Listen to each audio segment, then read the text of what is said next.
Bem-vindo ao nosso encontro para continuarmos nossa reflexão sobre o documento de Aparecida, continuando com o nosso tema, a missão como comunicação de vida, baseada nesse texto, Testemunhos de Aparecida. Aparecida, a Conferência de Aparecida, é a recepção mais clara e convencida da Redemptoris Missio, a carta encíclica de São João Paulo II sobre a missão. Então, a Aparecida é a recepção mais clara e convencida desse documento papal. Ainda que se possa considerar uma recepção um tanto tardia, o documento acolhe de modo contundente e decidido a proposta radicalmente missionária de São João Paulo II, contida nesta carta encíclica. Durante a quinta conferência, em 2007, em Aparecida, se repetia frequentemente que devia evitar a ideia de uma missão, como se a Aparecida propusesse um período limitado ou passageiro da atividade missionária. O assento de Aparecida é o seguinte: hoje, toda a igreja na América Latina e no Caribe querem colocar-se em estado de missão. Número 213, temos essa afirmação. Então, não é uma missão que tem um começo, um meio, um fim. Não. A Aparecida não fala disso. A Aparecida fala de colocar a igreja na América Latina e no Caribe em estado permanente de missão. Trata-se de colocar a igreja em estado de missão, número 515, pelo qual não pode ser uma missão que tenha um ponto final ou um encerramento. A Aparecida não fala de encerramento de missão. A missão é permanente. A missão é constante. Porém, de que maneira se configura concretamente essa proposta de Aparecida? Antes da celebração da quinta conferência, alguns setores, particularmente grupos intelectuais e acadêmicos, manifestavam um temor. Qual temor? O temor de que essa proposta missionária de Aparecida tomasse a forma de uma neocristandade, ou seja, uma espécie de conquista católica ou de manifestação triunfalista nas ruas. Para evitar essa impressão, pouco a pouco foi-se abandonando a expressão grande missão. Grande missão era uma expressão que aparecia muito no tempo da preparação da quinta conferência.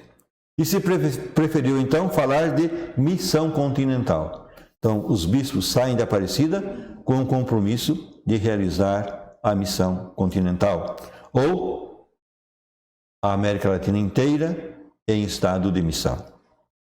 De qualquer maneira, a hora de aplicar o documento de Aparecida, o tema crucial é o do início, quando começa, e a realização constante de uma grande dedicação missionária em todos os países do continente. De outro lado, as expressões tão firmes e decididas acerca da missão se dariam em nada, se não colocasse em marcha aquilo que se convencionou chamar missão continental. A quinta conferência não quis sobrepor-se aos planos e linhas pastorais das 22 conferências episcopais da América Latina e do Caribe e das dioceses também. A Aparecida só pretendeu promover um estado permanente de missão que comunique a alegria de ser discípulos, e ajude a experimentar uma vida digna e plena em Cristo. Isto é o que a Aparecida quis. E nós então hoje temos de nos perguntar, com muita sinceridade, depois de 14 anos, podemos dizer que isso já é realidade entre nós? nossa igreja particular é de fato uma igreja em estado de missão? Nesse tempo, nesses 14 anos, veio, por exemplo, a Evangelii Gaudium de Papa Francisco. Papa Francisco presidiu a comissão de redação desse documento. Na Evangelii Gaudium, todo o espírito de Aparecida desse documento, o Papa ampliou para a igreja inteira com a sua exortação apostólica Evangelii Gaudium. Também temos de nos perguntar como está a aplicação da Evangelii Gaudium entre nós? Conhecemos bem essa exortação do Papa Francisco? Já paramos para estudá-la? E não basta lê-la uma vez só. É preciso voltar, retornar aos textos da Evangelii Gaudium, onde encontramos inspiração, motivação, impulsos para vivermos a dimensão missionária na nossa vida pessoal e na nossa vida comunitária. As propostas do Papa em sua visita ao Brasil em 2007, ainda Bento XVI, insistindo em chegar às periferias com todas as forças vivas e as pistas que nos dá o documento de Aparecida, já nos levam a orientações práticas que permitem concretizar a missão. Creio que as mediações que permitiriam que esse assento missionário seja um verdadeiro marco na história continental seriam, antes de tudo, quatro mediações. Primeiro, organizar em cada diocese uma missão nas periferias mais pobres, afastadas e abandonadas, dotando-as de pessoas e recursos. Essa saída para as periferias, não necessariamente geográficas, mas também existenciais, como gosta de insistir o Papa Francisco, implicará, de acordo com a variedade de sujeitos que as habitam, uma missão ad gentes, em sentido estrito. Primeiro anúncio do Espírito de Jesus Cristo. Nas periferias, encontramos pessoas que ainda não conhecem Cristo. Ou então, também uma nova evangelização e uma pastoral popular ao mesmo tempo. Às vezes, num espaço físico muito reduzido, a atividade evangelizadora deve assumir 3 modalidades. Pastoral ordinária, ou seja, aquilo que é o caminho normal das nossas comunidades paroquiais, os atendimentos, as pastorais e assim por diante. Depois, a outra modalidade, os afastados, os que estavam conosco e não estão mais, e os que não conhecem Cristo. Então, às vezes, no mesmo espaço físico, a atividade evangelizadora deve assumir essas 3 modalidades: pastoral ordinária, busca dos afastados e o primeiro anúncio de Jesus Cristo para os que ainda não conhecem Cristo. E como lembra João Paulo II aqui, não é fácil definir os limites dessas 3 dimensões de ação evangelizadora. Essa opção por sair para as periferias tem fortes consequências eclesiológicas, enquanto implica assumir outro rosto eclesial, desenvolver outros hábitos e aceitar a necessária transformação das estruturas eclesiais. Daí, Aparecida insistir na chamada conversão pastoral. E Papa Francisco insistir no Evangelii Gaudium na conversão missionária. Então, conversão pastoral, conversão missionária. Segunda mediação. Porém, não deveria reduzir-se a uma missão em todas as casas, coisa que nem todos podem fazer.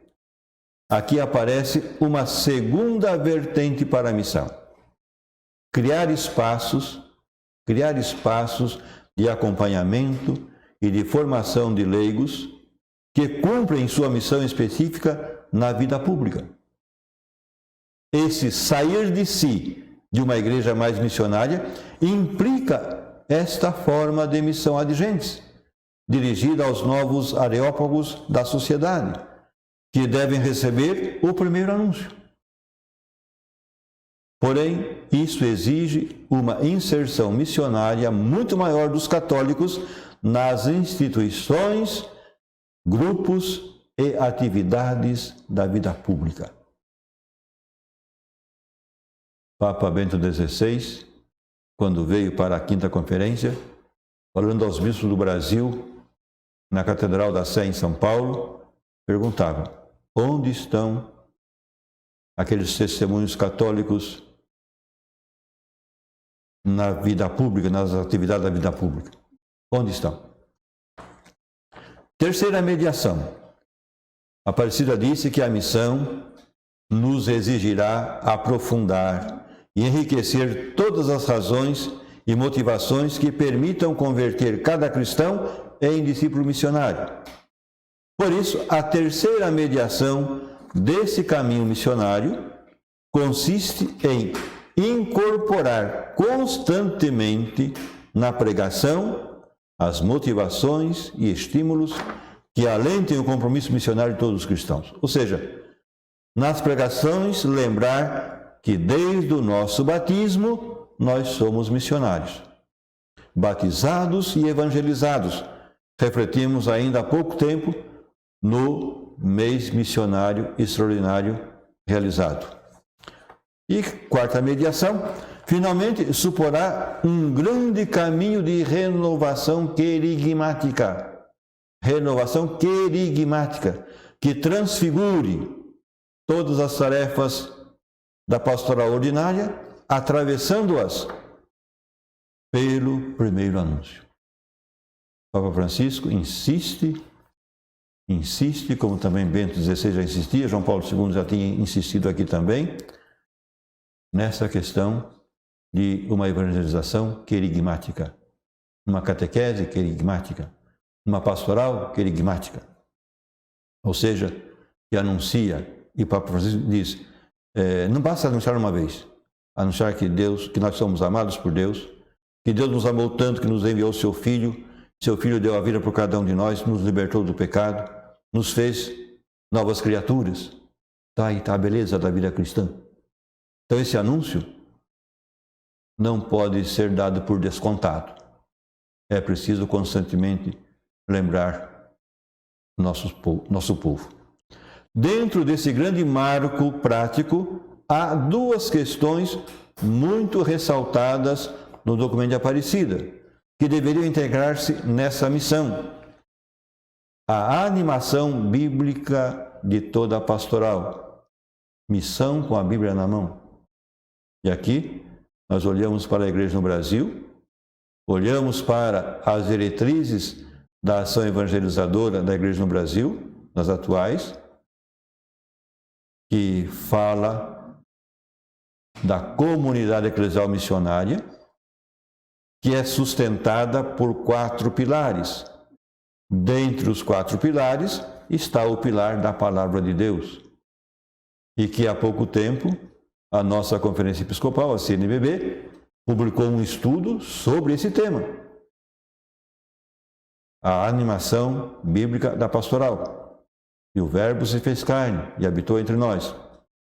E a segunda questão é a preocupação de levar todos ao banquete dominical da Eucaristia, ainda que nem sempre possa celebrar-se a missa. Então, as duas coisas: a animação bíblica de toda a pastoral e o incentivo para a participação no banquete eucarístico. É importante advertir que a pastoral popular e a missão nas periferias podem confrontar-se com outra opção pastoral, dirigida mais aos setores médios e profissionais, que colocam o acento no compromisso cidadão e a formação cívica.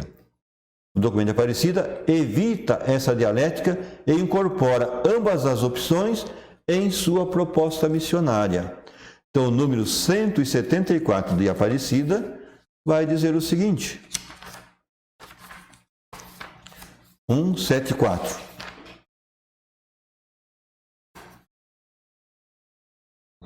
Os melhores esforços das paróquias neste início do terceiro milênio devem estar onde? Na convocação e na formação. Então, os esforços melhores das paróquias devem estar na convocação e na formação de quem? De leigos missionários.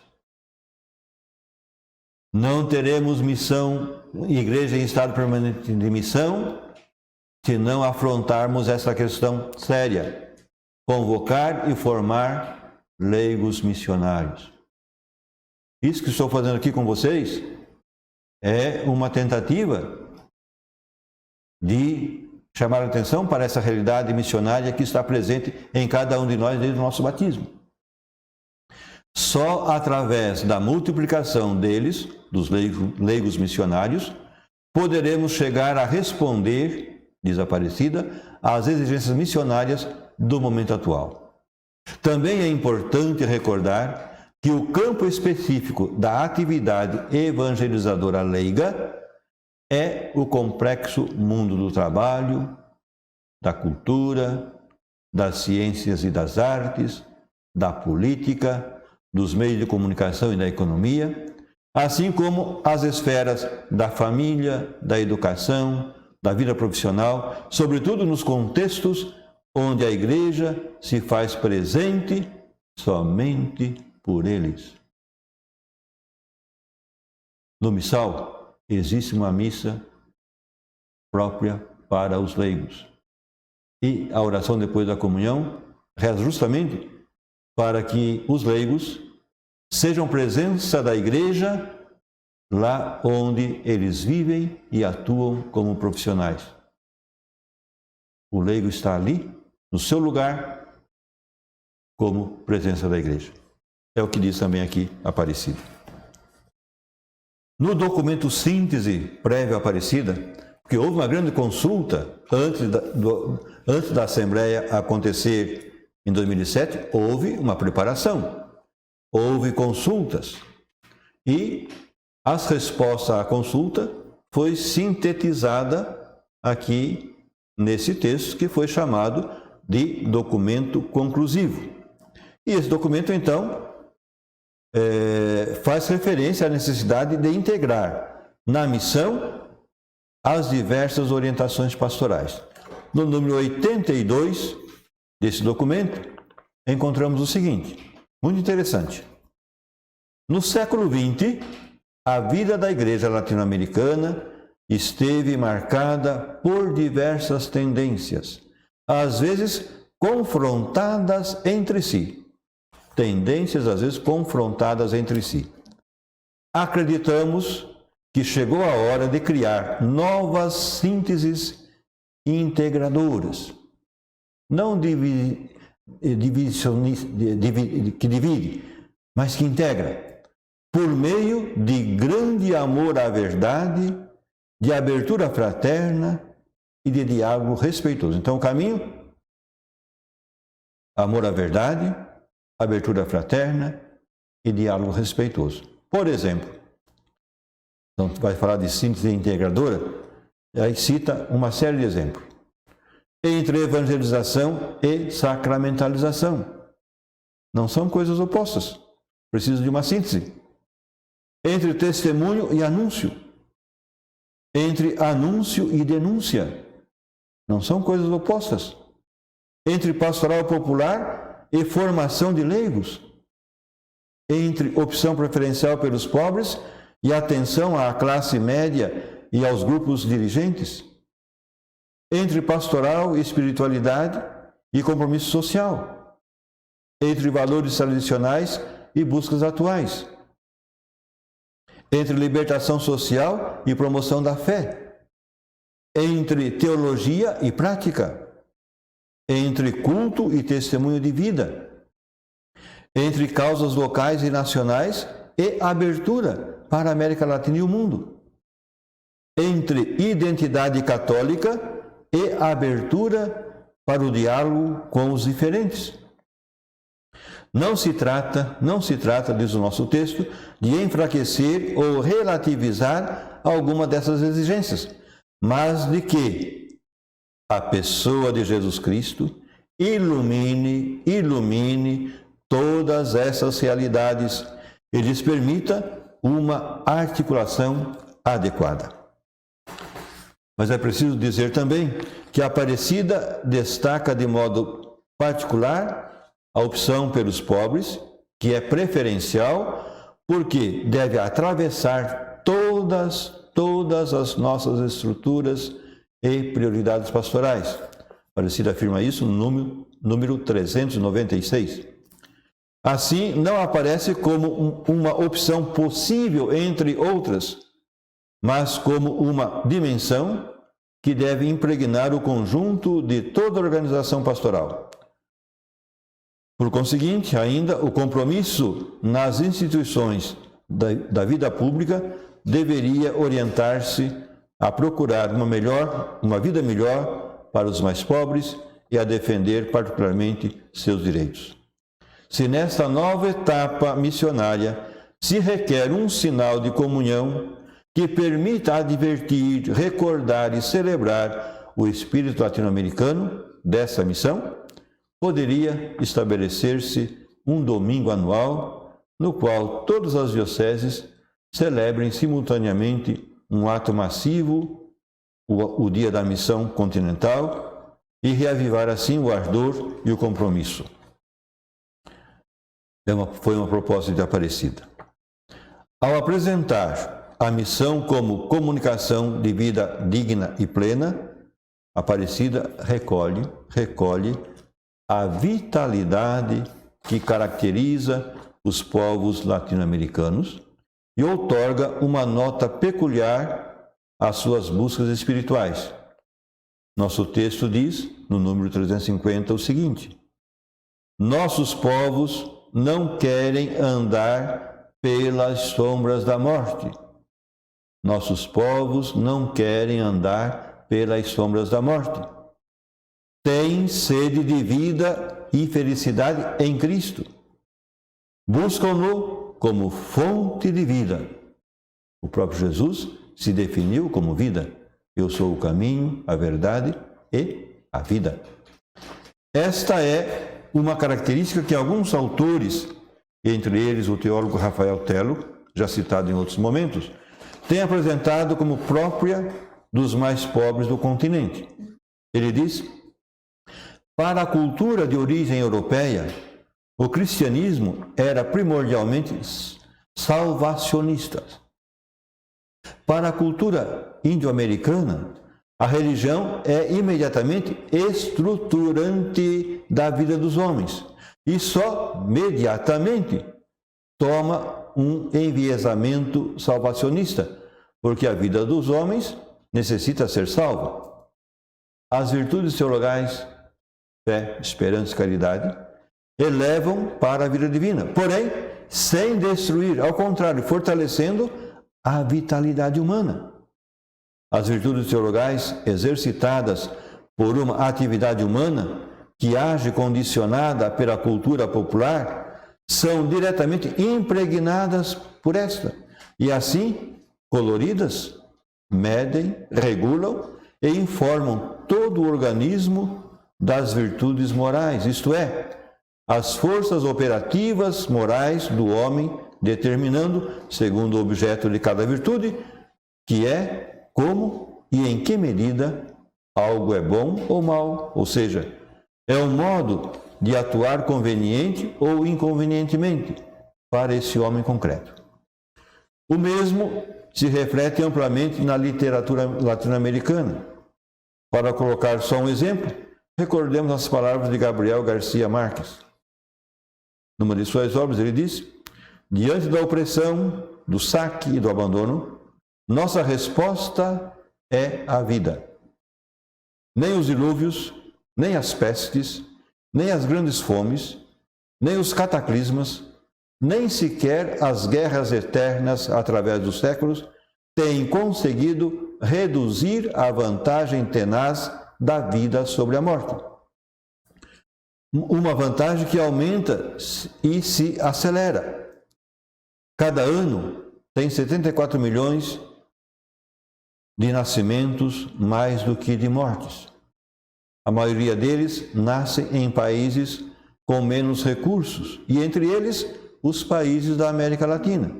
Por outro lado, os países mais prósperos conseguem acumular suficiente poder de destruição para aniquilar 100 vezes não só todos os seres humanos que existiram até hoje, mas também a totalidade dos seres vivos.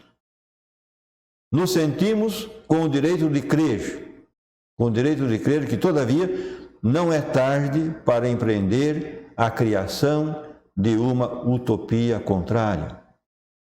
Ou seja, se temos uma cultura de morte no nosso mundo, é tempo de trabalhar por uma cultura de vida. São João Paulo II, numa outra encíclica, Evangelium Vitae, tratou muito bem dessa questão. Uma nova e arrasadora utopia da vida, onde ninguém possa decidir sobre os outros até a forma de morrer, onde devera seja certo o amor e seja possível a felicidade. Uma apresentação enculturada do Evangelho que preste especial atenção a essa peculiaridade de nosso continente, respondem também a algumas legítimas aspirações dos sujeitos pós-modernos. De fato, esse acento na vida é característico de um pensamento desenvolvido nas últimas décadas. O acento na vitalidade não significa ceder acriticamente diante de modelos culturais, mas sim recolher as inquietações legítimas que subjazem nelas, sem assumir caminhos equivocados que atentam contra a mesma qualidade de vida. Porém, ao mesmo tempo se desenvolve uma reflexão filosófica que acredita encontrar na noção de vida um modo de sair do asfixiante fechamento nos limites do indivíduo. Por fim, a palavra de um pensador cristão que propõe uma nova vitalidade cristã. Ele diz: compreender o homem a partir de Cristo. Compreender o homem a partir de Cristo, compreendido o mesmo Cristo a partir de Deus, fundamenta, por sua vez, na intuição decisiva de uma fenomenologia radical da vida, que é também, precisamente, a fenomenologia do cristianismo. E assim, nós concluímos hoje os blocos do tema A Missão como Comunicação de Vida. No nosso próximo encontro, iniciaremos um novo tema, sempre partindo aqui do documento de Aparecida. Obrigado pela sua atenção e até o nosso próximo encontro.